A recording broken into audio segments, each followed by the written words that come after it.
అంత్యదినములలో మీకు సంభవింపబోవు సంగతులను మీకు తెలియచేసెదను. యాకోబు కుమారులారా, కూడి వచ్చి ఆలకించుడి. మీ తండ్రి అయిన ఇశ్రాయేలు మాట వినుడి. రూబేను, నీవు నా పెద్ద కుమారుడవు. నా శక్తియు నా బలము యొక్క ప్రథమ ఫలమును, ఔన్నత్యాతిశయమును బలాతిశయమును నీవే. నీళ్లవలే చంచలుడువై నీవు అతిశయము పొందవు. నీ తండ్రి మంచము మీదికెక్కితివి, దానిని అపవిత్రము చేసితివి. అతడు నా మంచము మీదికెక్కెను. షిమ్యోను, లేవి అనువారు సహోదరులు. వారి ఖడ్గములు బలాత్కారపు ఆయుధములు. నా ప్రాణమా, వారి ఆలోచనలో చేరవద్దు. నా ఘనమా, వారి సంగముతో కలిసికొనవద్దు. వారు కోపము వచ్చి మనుషులను చంపిరి. తమ స్వేచ్ఛ చేత ఎద్దుల గుదికాలి నరములను తెగగొట్టిరి. వారి కోపము వేండ్రమైనది, వారి ఉగ్రతయు కఠినమైనది. అవి శపింపబడును. యాకోబులో వారిని విభజించెదను, ఇశ్రాయేలులో వారిని చెదరగొట్టెదను. యూదా, నీ సహోదరులు నిన్ను స్తుతించెదరు. నీ చెయ్యి నీ శత్రువుల మెడమీద ఉండును. నీ తండ్రి కుమారులు నీ ఎదుట సాగిలపడుదురు. యూదా కొదమసింహము, నా కుమారుడా, నీవు పట్టినదాని తిని వచ్చితివి. సింహము వలెను, గర్జించు ఆడు సింహము వలెను అతడు కాళ్లు ముడుచుకొని పండుకొనెను. అతని లేపువాడెవడు? షిలోహు వచ్చు వరకు యూదా యుద్ధ నుండి దండము తొలగదు. అతని కాళ్ల మధ్య నుండి రాజదండము తొలగదు. ప్రజలు అతనికి విధేయులై ఉందురు.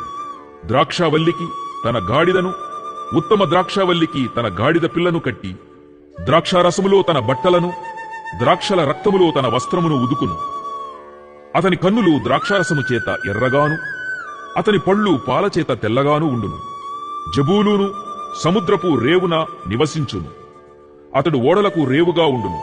అతని పొలిమేర సీదోను వరకు ఉండును. ఇశ్శాకారు రెండు దొడ్ల మధ్యను పండుకొనియున్న బలమైన గార్ధబము. అతడు విశ్రాంతి మంచిదగుటయు, ఆ భూమి రమ్యమైనదగుటయు చూచెను గనుక అతడు మోయుటకు భుజము వంచుకొని వెట్టిచేయు దాసుడగును. దాను ఇశ్రాయేలు గోత్రికుల వలె తన ప్రజలకు న్యాయము తీర్చును.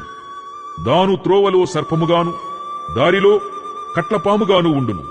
అది గుర్రపు మడిమెలు కరచును. అందువలన ఎక్కువాడు వెనుకకు పడును. యెహోవా, నీ రక్షణ కొరకు కనిపెట్టి ఉన్నాను. బంటుల గుంపు గాదును కొట్టును, అతడు మడిమెను కొట్టును. ఆషేరునొద్ద శ్రేష్టమైన ఆహారము కలదు. రాజులకు తగిన మధుర పదార్థములను అతడిచ్చును. నఫ్తాలి విడువబడిన లేడి, అతడు ఇంపైన మాటలు పలుకును. యోసేపు ఫలించెడి కొమ్మ, ఊటయొద్ద ఫలించెడి కొమ్మ. దాని రెమ్మలు గోడమీదికి ఎక్కి వ్యాపించును. బిలుకాండ్రు అతని వేధించిరి.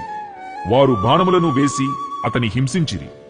యాకోబు కొలుచు పరాక్రమశాలి అయిన వాని హస్త బలము వలన అతని విల్లు బలమైనదగును. ఇశ్రాయేలునకు బండయు మేపెడివాడును ఆయనే.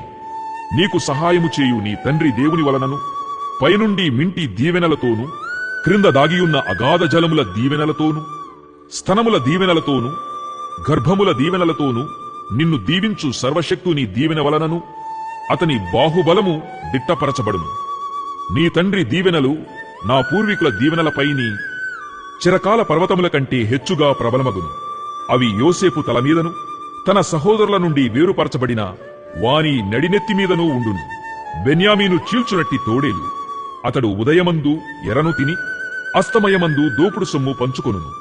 ఇవి అన్నియు ఇశ్రాయేలు 12 గోత్రములు. వారి తండ్రి వారిని దీవించుచు వారితో చెప్పినది ఇదే. ఎవరి దీవెన చొప్పున వారిని దీవించెను. తరువాత అతడు వారికాజ్ఞాపించుచు ఇట్లనెను: నేను నా స్వజనుల యొద్దకు చేర్చబడుచున్నాను. హిత్తీయుడైన ఎఫ్రోను భూమియందున్న గుహలో నా తండ్రుల యొద్ద నన్ను పాతిపెట్టుడి. ఆ గుహ కనాను దేశమందలి మమ్రే ఎదుటనున్న మక్పేలా పొలములో ఉన్నది. అబ్రాహాము దానిని, ఆ పొలమును హిత్తీయుడగు ఎఫ్రోను యొద్ద శ్మశాన భూమి కొరకు స్వాస్థ్యముగా కొనెను. అక్కడనే వారు అబ్రాహామును అతని భార్య అయిన షారాను పాతిపెట్టిరి. అక్కడనే ఇస్సాకును అతని భార్య అయిన రిబ్కాను పాతిపెట్టిరి. అక్కడనే నేను లేయాను పాతిపెట్టిదిని. ఆ పొలమును అందులోనున్న గుహయు హేతు కుమారుల యొద్ద కొనబడినదనెను. యాకోబు తన కుమారులకాజ్ఞాపించుట చాలించి మంచము మీద తన కాళ్లు ముడుచుకొని ప్రాణము విడిచి తన స్వజనుల యొద్దకు చేర్చబడెను.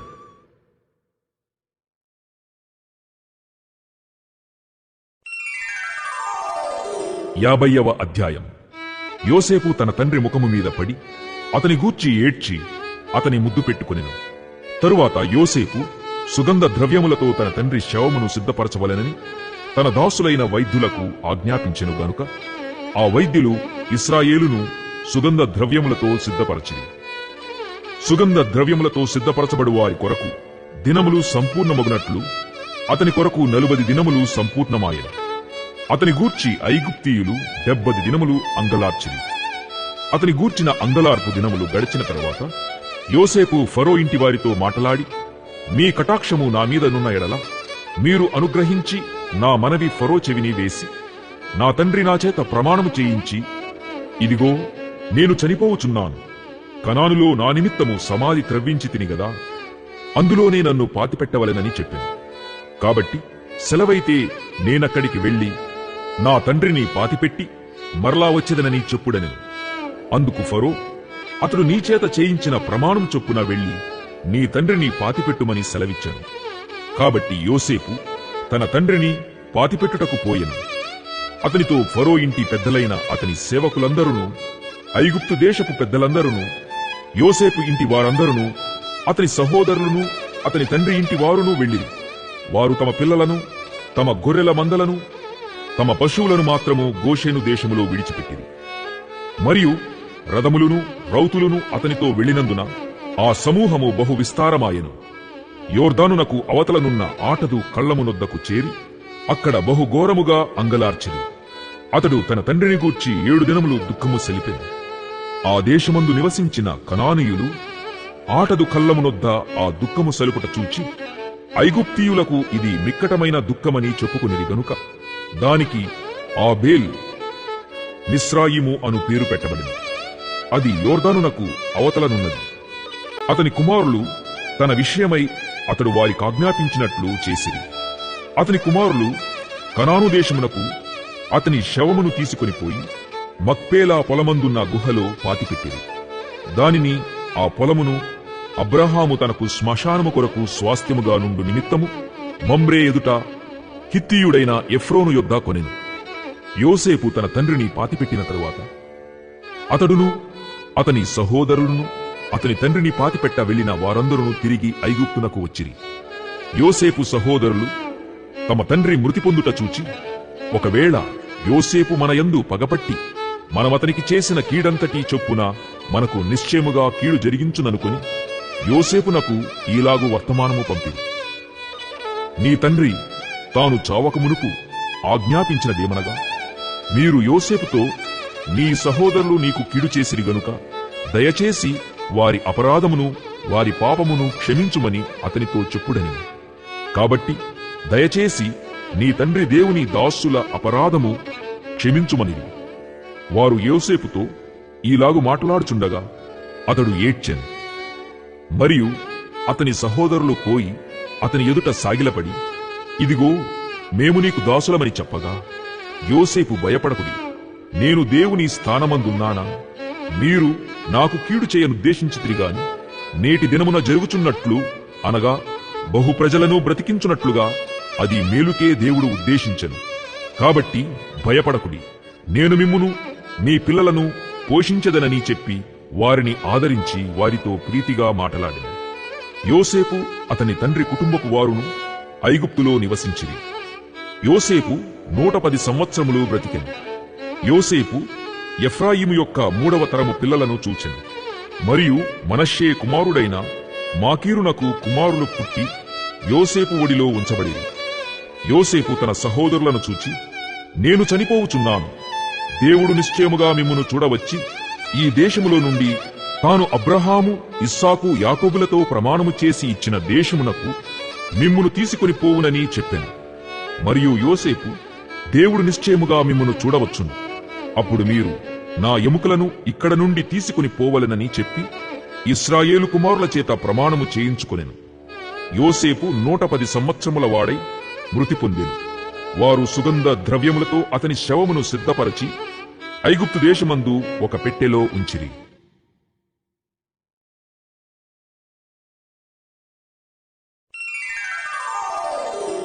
నిర్గమకాండము బయలుదేరడం అనే అర్థాన్నిచ్చే ఈ పుస్తకం ఇజ్రాయేలు చరిత్రలోని ప్రముఖ సంఘటనలను తెలియజేస్తోంది. ఆ సంఘటనలు ఐగుప్తులో దాసులుగా ఉన్న హెబ్రీయులు అక్కడి నుండి బయలుదేరడం, సీనాయి పర్వతానికి ప్రయాణం మరియు దేవుడు తన ప్రజతో చేసిన నిబంధన. నిర్గమాకాండం మొదటి అధ్యాయం.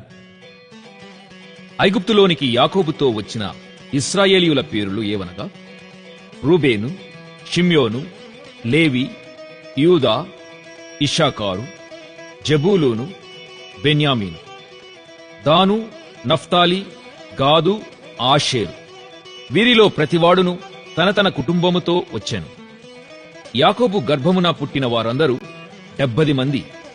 అప్పటికి యోసేపు ఐగుప్తులో ఉండెను. యోసేపును అతని అన్నదమ్ములందరూ ఆ తరము వారందరూ చనిపోయేది. ఇశ్రాయేలీయులు బహుసంతానము గలవారై అభివృద్ధి పొంది విస్తరించి అత్యధికముగా ప్రబలిరి. వారున్న ప్రదేశము వారితో నిండి ఉండెను. అప్పుడు యోసేపును ఎరుగని క్రొత్త రాజు ఐగుప్తును ఏలనారంభించెను. అతడు తన జనులతో ఇట్లనెను: ఇదిగో, ఇశ్రాయేలు సంతతి అయిన ఈ జనము మనకంటే విస్తారముగాను బలిష్టముగాను ఉన్నది. వారు విస్తరింపకుండునట్లు మనము వారి ఎడల యుక్తిగా జరిగించుదము రండి. లేని ఎడల యుద్ధము కలుగునప్పుడు కూడా మన శత్రువులతో చేరి మనకు విరోధముగా యుద్ధము చేసి ఈ దేశములో నుండి వెళ్లిపోదురేమో అనెను. కాబట్టి వారి మీద పెట్టిన భారములలో వారిని శ్రమపెట్టుటకు వెట్టి పనులు చేయించు అధికారులను వారి మీద నియమింపగా, వారు ఫరో కొరకు ధాన్యాదులను నిలువచేయు పీతోము, రామెసేసను పట్టణములను కట్టిరి. అయినను ఐగుప్తీయులు వారిని శ్రమపెట్టిన కొలది వారు విస్తరించి ప్రబలిరి. గనుక వారు ఇశ్రాయేలీయుల ఎడల అసహ్యపడిరి. ఇశ్రాయేలీయుల చేత ఐగుప్తీయులు కఠినముగా సేవ చేయించుకొనిరి.